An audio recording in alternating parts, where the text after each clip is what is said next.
I thought after such a intense talk, giving out various issues which emanate from West Asia, plus various personal examples by Avi, we need to give him a good applause once again. And I decided it is better to stand and talk rather than sit on the chair. There is a great learning experience that has come from Israel, where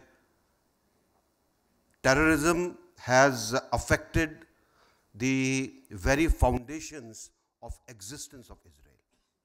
And it has been right from the time that Israel came into existence. Various measures were taken, many things were devised, and ultimately they created their own response to meet a particular threat that they faced.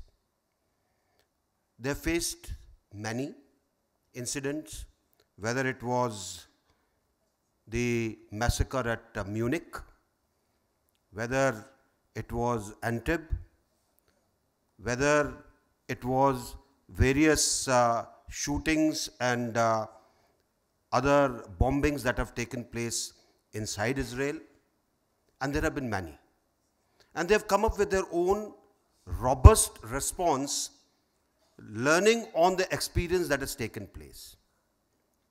I always feel that, like he said, in the end, if we don't learn, if we don't study, if we do not keep a repository of the knowledge that has been gained over a period of time, then we are bound to suffer. We in India have had our own experiences. In fact, we are having one almost every month, lessons from which can be learned. We have had Mumbai, which is famous, and like he said, terrorist acts do get repeated. Mumbai is one which gives a lot of, one can say, inspiration to many terrorist groups to replicate it in some form or the other anywhere in the world. And therefore, we need to be vigilant. Where we are concerned, we have seen our own suicide bombings, the famous case of our erstwhile Prime Minister Rajiv Gandhi is there. We have seen suicide bombings with our peacekeeping force which went into Sri Lanka.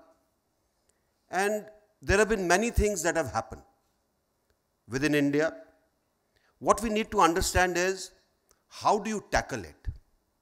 Because it is the ideology, it is the idea which needs to be tackled in a very robust manner, then only will we be able to find a solution. Otherwise, you will be living from incident to incident, which does not give you the results. When we look at the ideology, you very rightly said, there's a great amount of indoctrination takes place. And what is interesting is that today, the ideology that has been propounded by Daesh or ISIS, it is also affecting people who are extremely well-read, who are academically well qualified, who come from families which are rich. Now that is something which the world needs to sit down and work out. How do you tackle such people? People coming from well-to-do families, people who have never seen scarcity, people who have had good life, good upbringing, and yet you fall into this ideological trap and you get carried away into something which otherwise is against the humanity. We need to devise our own responses. This ideology has crept not only into the Middle East, where it started off, it has crept all over into many countries. And you do find people who have been attracted by it, men and women, children who have landed up to fight for a nebulous cause which they feel is justified. So there is a great amount of effort required to de-radicalize people, to work out programs which will keep them onto the normalcy platform so that they do not get into a mode which will take them into terrorism and aiding the terrorists. I subscribe also to the view which Avi had described about the terror networks. Just like the computer networks, just like the social media networks, terror networks gain strength by creating these and linking up in various countries. And it is this linkage which gives it great anonymity and support. And they can be anywhere, any country, anywhere in the world. They devise their own languages and methods of communication. They assist each other, and they're not really concerned with the country in which they are living or how they have benefited from that country, because they work as part of network which has now become global. So we need to look at this threat in a much more deeper manner than what we have done before. Otherwise, like he said, after some time people will say Osama was a person who came with a camel which was laden with goods. It will happen because we are not really keeping a tag of things that happen. One of the things is that it requires great amount of participation of the people to assist in this fight against terrorism. What it means is that people need to ensure that they are vigilant. People need to ensure that they know what is happening. People need to keep their eyes and ears open so that they become extended arms of the response teams that the nation makes. And people need to assist in the responses that the governments devise. Without this people's support, you will find that the fight will always remain one-handed. Both the hands will never come together. And this is a lesson, I think, which we can take with us as to what can be done. What you need as part of response is a very intelligent, very robust, multi-layered intelligence system which works 24/7 for 365 days a year. Please remember, for people who want to ensure that no terrorist attacks takes place, you have to work 365 days. You have to be vigilant all 365 days. You have to be vigilant all 24 hours a day. Terrorist is just looking for 1 day, 1 hour, 1 minute to do the job. You give him that one chance and he has achieved the aim. And therefore, great amount of effort and resources are required to create a system like this. Then you need to have a follow-up.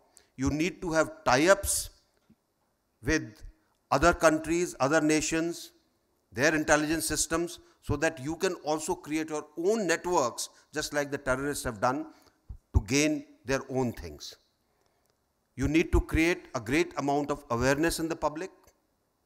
You need to ensure that they come in handy when something goes wrong.